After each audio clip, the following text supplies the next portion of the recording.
In today's video, we'll be turning to a much more famous name than my last few videos.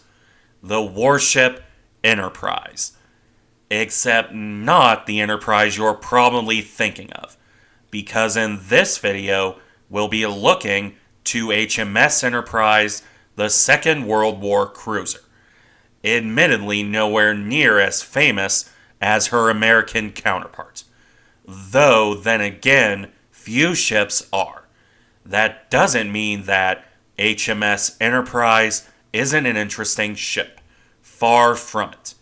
Both her unique design and her lengthy service are interesting.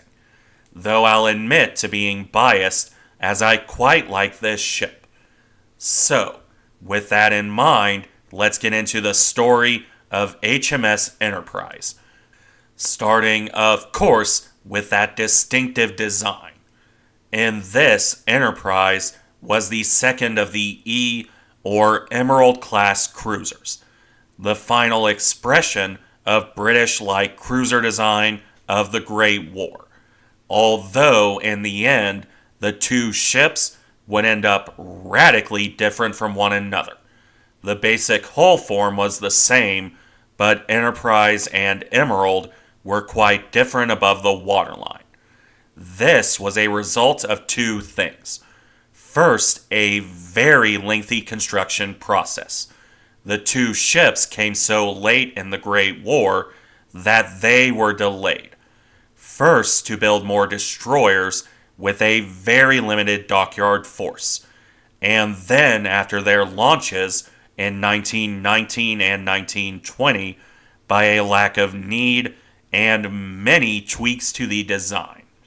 With that delay, in large part, what resulted in the two ships being so different from one another. However, before we touch on that, a brief note on the overall design. I'll go into more detail when I eventually get around to Emerald. But for now, some needed background. First off, these cruisers were, at their core, an enlarged take on the C and D class cruisers, with two main reasons for the larger size. Carrying more weaponry was one, but that was secondary. The main reason was speed. The Emeralds were intended to counter new German ships, specifically a pair of fast mine layer cruisers. For this, the British went for very long and lean ships to coax as much speed from the design as possible, resulting in ships that reach 570 feet, 173.7 meters in length, with a beam of 54 feet, 6 inches, or 16.6 meters. For comparison, the D class was 472 feet, 144 meters long. That's the reason for the base design. Now for the changes between the two ships. This came mostly at the bow. Emerald was, for her part, more in line with the preceding cruiser designs. A relatively small bridge tower behind two single gun mounts. Those in a super-firing arrangement with one higher up and further back than the other. Enterprise, by contrast, had a squatter and larger bridge, due mostly to the biggest change in design, the combination of her two bow guns into a new twin turret.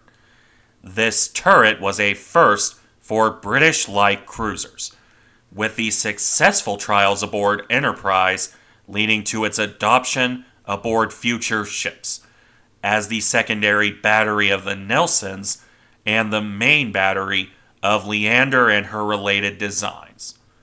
While the bridge, for its part, would set the pattern for the larger county-class cruisers. Not identical, just like the turret was a prototype, but similar. It also featured a new gunnery director that would similarly be the basis of the county model. And that's about it. This is the reason the two ships are considered sisters and not different classes. Fundamentally the same design, but Enterprise had a different bow. So, with that in mind, let's move to the rest of the design real quick before shifting to the service history. First, the displacement. This came out to 7,580 tons at the normal load, going up to 9,435 when fully loaded. On that tonnage, the ship carried 7 6-inch 152mm guns, 5 in single mountings, a pair super firing on the stern, 2 wing mounts just aft of the second funnel, and a third single mount aft of the third funnel, with the remaining 2 in the aforementioned bow turret. As built, these were supported by 3 4-inch anti-aircraft guns, with some sources also noting a couple 40mm pom-poms. During her service, this would be reinforced by the usual 20mm and 40mm guns, with the remaining weaponry rounded off by no fewer than 16 torpedoes, a positively Japanese number, which in this case were carried in 4 quadruple mountings, 2 to either side of the ship, though admittedly this started out as the more reasonable 12 in 4 triples. Now, to protect this, the British opted for light armor, a 3-inch 76mm main belt with a very thin 1-inch 25mm deck. The reason for this was simple: to focus once more on the speed, which came out to 33 knots on 80,000 shaft horsepower, through 4 shafts. These were the fastest British cruisers, even going into the Second World War. Their distinctive funnel arrangement, by the way, is due to one of the boiler rooms being placed very far aft.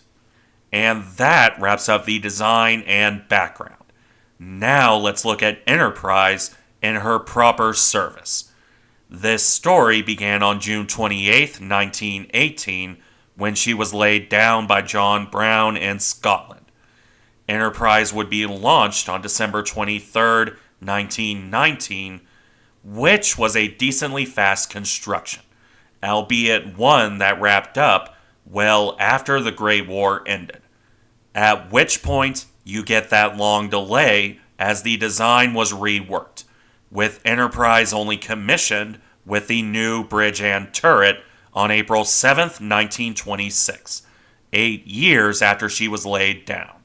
Fortunately for the British, since this was the 1920s, they could afford the delay. Even when Enterprise entered service, there really wasn't much for her to do. She would spend a few months around Britain testing out that new turret, which, as noted, proved highly successful.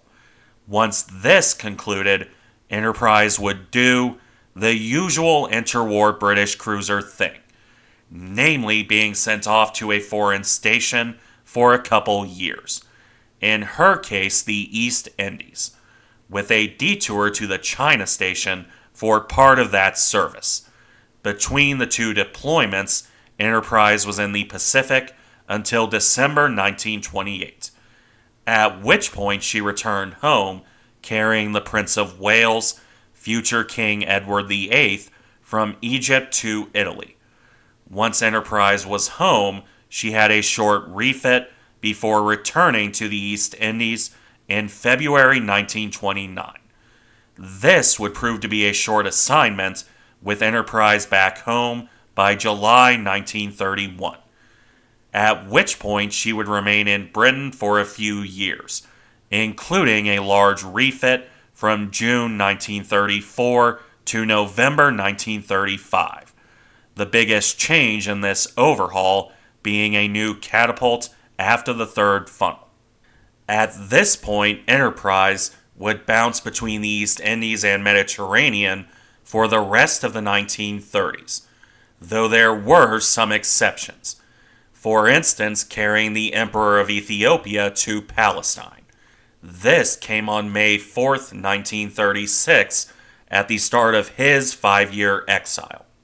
Another royal cruise came in February 1938 when Enterprise carried Princess Alice to Saudi Arabia, the first visit to that nation by a member of the British royal family. Nonetheless, by the end of 1938, Enterprise would be back home and in reserve, with the ship ultimately finding herself in Britain by 1939 when war would return.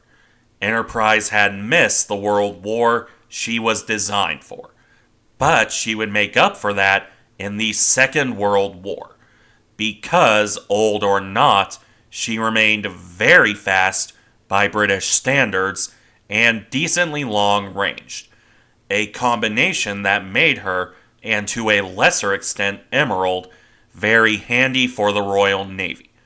You can see this right from the start.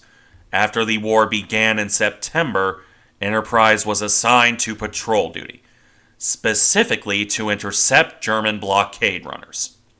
At first, this saw her operate off Iceland and the Shetlands, where her long legs and high speed proved very advantageous. Even her relatively outdated weaponry, at least in layout, was perfectly fine. You didn't need fancy turrets to hunt down blockade runners, though Enterprise's bow gunners were probably appreciative of their enclosed station. In any event, after a month or so on station, Enterprise would be shifted to Halifax. During this, Enterprise would be assigned as one of several British warships used to transport gold. In her case, she left home on October 7th, carrying 10 million pounds worth, 783 million in today's money, to Canada. After arrival, the cruiser was assigned to convoy escort duty, a role she remained on through the end of December 1939 before ultimately returning home as part of a convoy. This was only a short detour, though, with the cruiser back in Halifax on January 10th, 1940. She would remain on that side of the Atlantic until the end of the month, before going home for a proper refit in February, during which she had a German blockade runner, Consul Horn, slip beyond her, either from poor weather or a Soviet disguise, depending on the source. Regardless, Enterprise would be in refit from March through April 1940, coming out just in time to be sent off to support the Norwegian campaign, in the process of which Enterprise was attacked by the submarine U-65 on April 19th.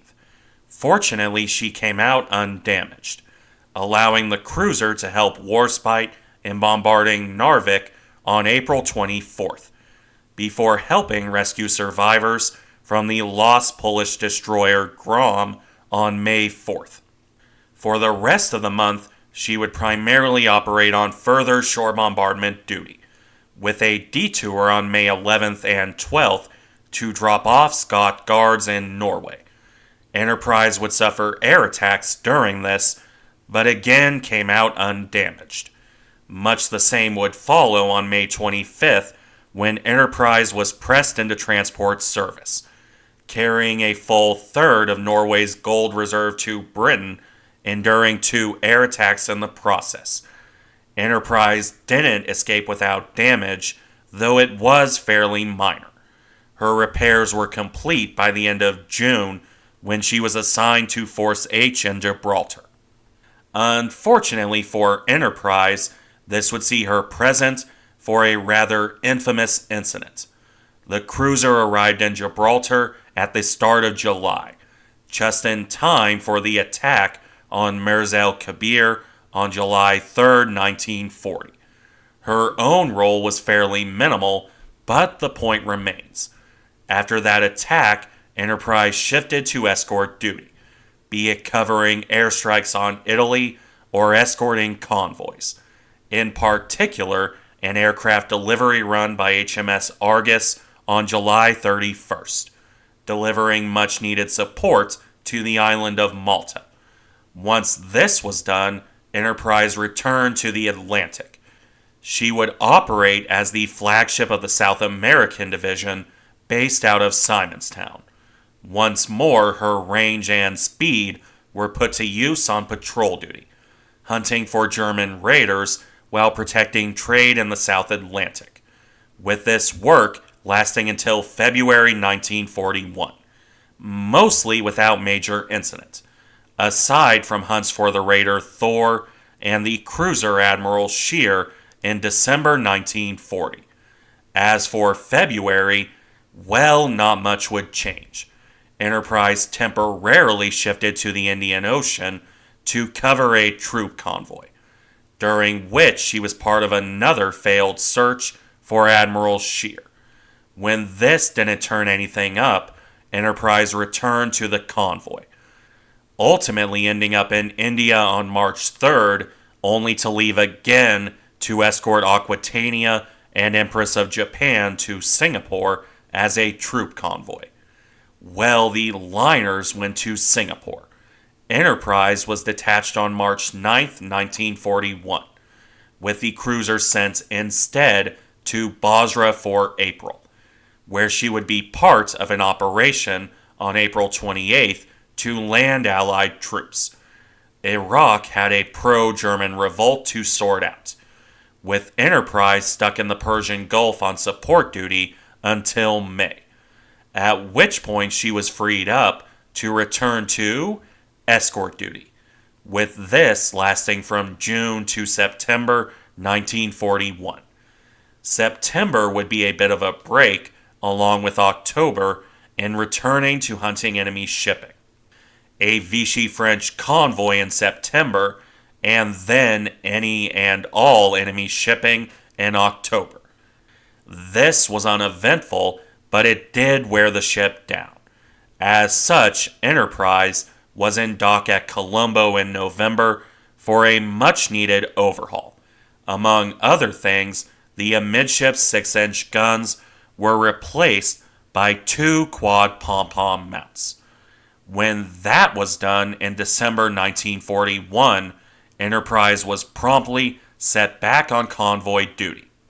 This time, troops being sent to Singapore because of Japan's declaration of war.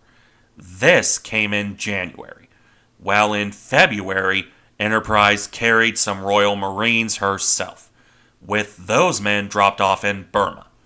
During February, she would also relieve USS Phoenix on a convoy run, evading Japanese attention all the while, including during the entirety of March and early April on further convoy escort. Enterprise was fortunate in this regard, because on April 6, 1942, Enterprise picked up survivors from Cornwall and Dorsetshire, sunk during the Indian Ocean raid, following which there was an attempt to hunt for Japanese ships, but this came to nothing. Otherwise, Enterprise remained on escort duty through the rest of 1942, only returning home by December for a lengthy refit. HMS Enterprise would be out of service from January through October 1943. She regained her missing 6-inch guns along with new radar sets, in addition to an increased anti-aircraft loadout, with all of this work keeping her out of the war for most of 1943. She only returned to service properly in December, to be immediately thrown into combat on December 28th in the Battle of the Bay of Biscay. 2 British cruisers, Enterprise and Glasgow, engaged 11 German warships, 5 destroyers, and 6 torpedo boats. Glasgow would be the first to open fire around 1:30 p.m. on December 28, 1943. Enterprise soon followed. This initial broadside failed to hit anything as the Germans launched torpedoes.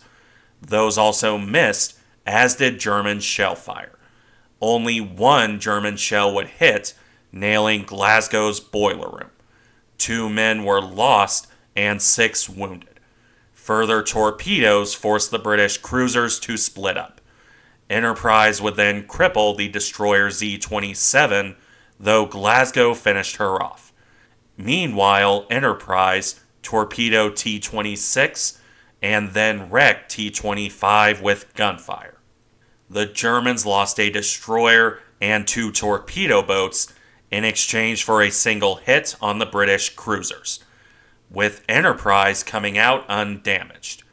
That said, she was right back in refit after this, only returning to service in March 1944, in time to be assigned to support the Normandy invasion in June, during which, on June 6, 1944, Enterprise engaged targets at Utah Beach, particularly shore batteries, with further gunfire support for the rest of the month, including helping USS Nevada on the 25th.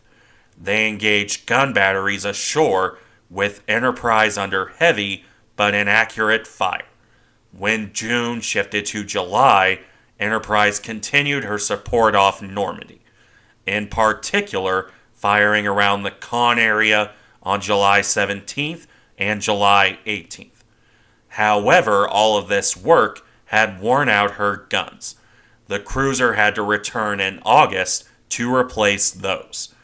Unfortunately, by this point of the war, Enterprise was, as a whole, pretty badly worn out. The cruiser was technically assigned for further bombardment work in September 1944, but she wouldn't do any. Instead, the cruiser would spend the rest of the war in either reserve or refit, with the exception of some light duty in late 1945. There were plans floated around to either transfer her to Canada for training duty or convert the cruiser to a troop ship. The former came to nothing, and the latter took some time, with Enterprise only returning to service in May 1945, missing 3 of her 6-inch guns. She would operate on troopship duty from June to December, but by this point, it was mostly quiet. She carried men to India or South Africa, but nothing beyond that, with the cruiser ultimately decommissioned in early 1946 and scrapped at the end of April that year. A long and successful career, even if much of it was relatively quiet. Enterprise was, nonetheless, a very successful ship, especially for her experimental nature. Thank you for watching. Remember to like, comment, and subscribe if you enjoy the content, and I'll see you in the next one.